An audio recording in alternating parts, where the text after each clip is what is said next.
So since Deathloop landed on Game Pass for Xbox and PC the other day, I figured I'd take a moment here and talk about the game, some of its strengths and weaknesses, and hopefully give some tips for new players on how to get the most out of your experience with Deathloop.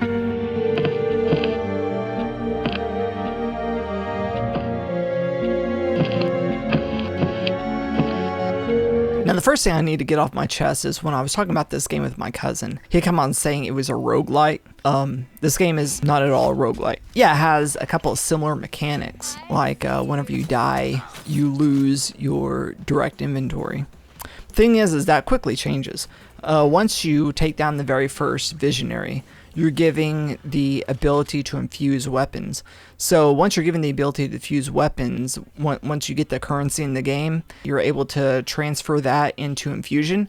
And then at that point, you can attach weapons, or you can attach power-ups, or you can attach all kinds of things to your person.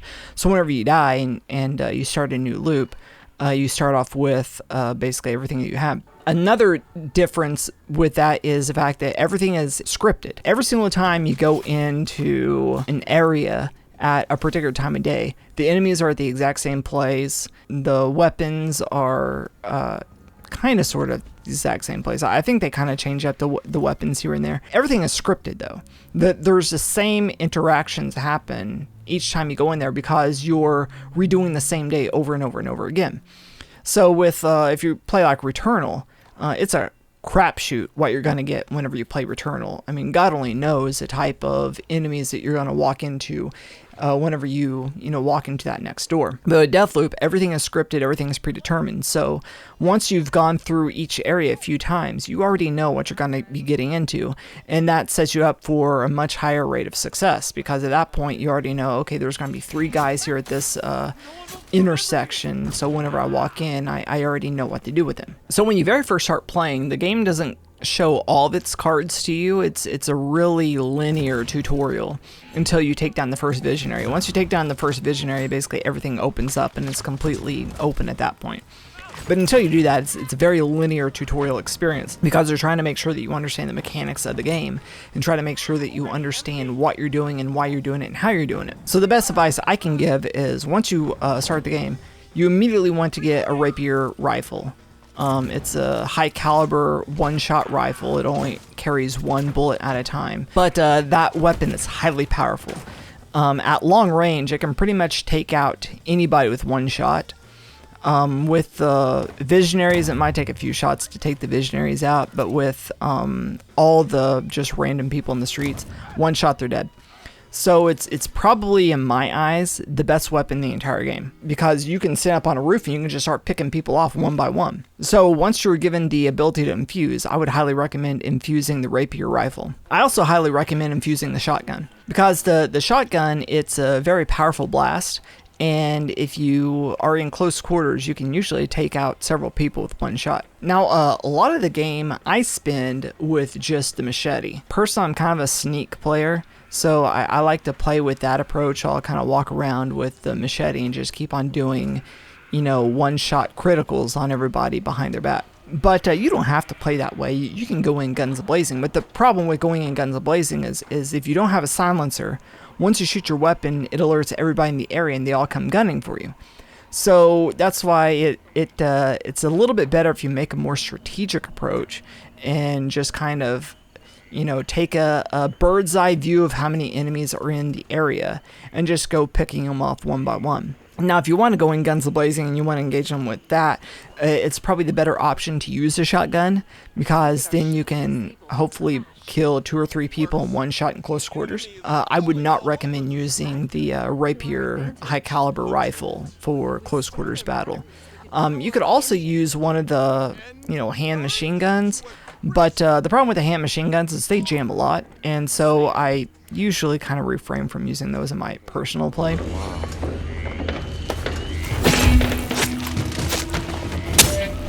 Ultimately, the point of the game is to kill all 8 visionaries and get the heck out off the island. Now, in order to do that, you have to play the entire game just to set up the sequence of events to kill all the 8 visionaries. So that's why basically the entire game is just game planning. And once you got the game plan, and it unlocks that entire path of how to kill all 8 visionaries, then you basically just have to do one cycle and set up that string of events to kill all 8 visionaries. Now, what I like about Deathloop is with some games, you know, you're given quests or missions, and it can be quite convoluted and involved. With Deathloop, for the most part, every mission, every quest is pretty bite-sized. One mission might be to go to a certain area and rig up the fireworks display to where it blows up the visionary when he sets it off. You know, that's an easy mission. You just get the combination, go in and rig up the fireworks display, and you're done. It's like 5 minutes. So that's what I like is there's all these bite-sized missions. One mission might go to an area and the whole objective is just to get the combination for a safe. So you go to a certain person's desk and you pilfer the desk and you got the combination for the safe, and then you leave. So it's like everything is set up in these bite-sized little mini missions. So it's really easy to just sit down for a few minutes and check a couple of things off the list and then go on with your life. So it's much more condensed in other games where, you know, you might be given a mission where it takes an hour and a half to do or something like that. With Deathloop, everything is all about making incremental progress toward getting that game plan set up to kill all 8 visionaries. And that's what I like about it. It's all about incremental progress. No matter what you're doing, you're constantly making progress, which again sets it apart from a roguelite, because in roguelites, basically there is no progress. You know, you have to just keep on replaying and replaying and replaying. It's all about RNG. But with Deathloop, it's all about making progress. And no matter what you do, you're still making progress. Even if you just go into the area and read a note on a desk, that's still information you gleaned and you attach to your person permanently for the rest of the time you're playing the game. So it's all about making these small little steps toward the bigger picture. Now, another thing I like about Deathloop is the fact that you have reprisals, much like Sekiro. So, but unlike Sekiro, they're just on demand, so you don't have to, you know, kill enemies and that kind of thing to recharge it. It's just you have 2 reverts that are on demand. And once both reverts are used, then the next death, you permanently die and have to restart the entire loop. However, if Juliana invades your game, if you're able to take her down and take her out, then you replenish all your reprisals. So if you're really struggling with an area, you might want to cross your fingers and hope that Juliana invades. Or if you're playing online and a player invades your game, then at that point, as long as you're able to take her out and take her down, then you can get your reprisals refilled and continue on the quest that you're doing. Now, sometimes to set up the chain of events that calls for getting the visionaries dead, just to try to figure out what you're supposed to be doing, you can incur a couple of deaths. And so in those situations, her invading my game really saved my bacon, because I was able to go and hunt her down, take her down, and then get my reprisals filled up and be able to go on and complete the game. A couple things I really liked about the game is I absolutely adore the setting. The setting kind of reminds me of those late 60s Herschel Gordon Lewis movies, because it's basically the entire game is kind of that 60s mod counterculture. And so you can see, like, in the clothes that they're wearing and the music they're listening to, in the phrasing that they're saying, everything is steeped in that counterculture. The way the game is set up is just so cool in the fact that you're just put in this world that's completely of that counterculture. And it's just so cool because I've never seen another game actually utilize that motif, and so I thought it was such a breath of fresh air. And the soundtrack and sound design is just so cool too, because a lot of that is music that's totally inspired by that mod counterculture. Another good example of mod is like the Batman 60s series. If you look at what the girls are wearing, that you know, whenever they show up, you know, you have all these fangirls to the side. They're all, you know, swooning over Batman and Robin. That's total mod culture. The fact that they were able to harness that so eloquently with this game is just really cool. And another point that I really like I said earlier, is I really like the fact that the game is just so easy to play. Because again, the way the missions are set up is just they're mini missions. So you just duck in, do an objective, and duck out. So if you are somebody who has a very active lifestyle, or if you're somebody who, has kids, constantly has obligations to do, Deathloop is a really easy game to just sit down and you can put 10, 15 minutes into it and you still feel like you're making progress. Just duck in, check a couple of objectives off of the list, and then duck back out, and you're still making progress, and you still did something for that session. It's a lot better than, you put it in most other games, and it's like it really requires a lot of time to make any sort of headway. But with Deathloop, you could just walk in, get the combination to a safe from a desk, and walk out. It's like literally 4-minute mission, and you made progress. Another thing that I think is cool about this game is the fact that everybody's going to have their own experience, because no combinations or no passwords or no keys are all the same.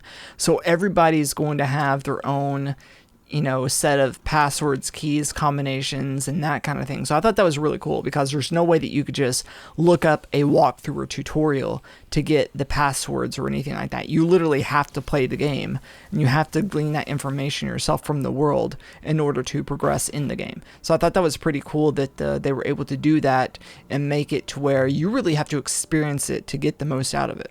And another thing I really like is the wordplay between Colt and Juliana. Staying local this time. Simply fascinating. Thought I'd bring my neighbors a casserole. Charlie prefers his food drinkable. Sounds like my kind of guy. Oh yeah, you and he have plenty in common. Friendship is a beautiful thing, Juliana. You should try it sometime. But I have so many friends, Colt, and we all think you suck. And I don't think you're great either.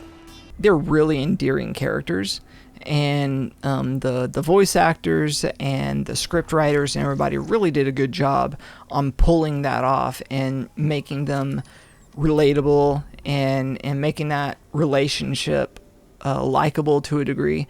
So I thought that was really, really cool. Now, as far as dislikes, really the only thing I can come up with, I can say, is I felt like the tutorial could use some help. Because as I said, all in all, it's about 100 minutes long. And for somebody who is not in that mindset of, oh, this is going to be a tutorial, I'm going to be playing this tutorial for quite a while, they might think that, is this all that there is to the game? Because the game doesn't really make it all that clear that the tutorial is still progressing. Because, right when you start, you can definitely tell it's a tutorial because it's telling you what to do. But as I said, from the time you boot up the game to the time you take down the first visionary, that entire thing is all a tutorial. So as I said, it's right under 2 hours long. And it's a very long tutorial process. And it's, as I said, at points it's not obvious that it's a tutorial. So players could lose interest in the game, thinking that if this is all there is to it, this is kind of dumb. Because, as I said, it doesn't show all the cards immediately. It holds some of the cards to its vest and kind of just lightly toes you out. But if you just stick with it, though, and get past, all that nonsense until you get to the point to where you can finally choose the map, you can go wherever you want, whenever you want, and do whatever you want, then it's a much more rewarding experience at that point. So with all that being said, hopefully you are enjoying your time playing Deathloop.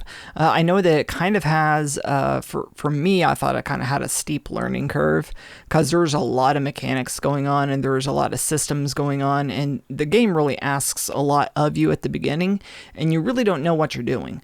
So it took about, 2 hours before everything finally all came together to me the first time I played it. So hopefully with this video, it makes things a little bit easier to understand. So hopefully you enjoy your time playing Deathloop, and thanks for watching, and peace out.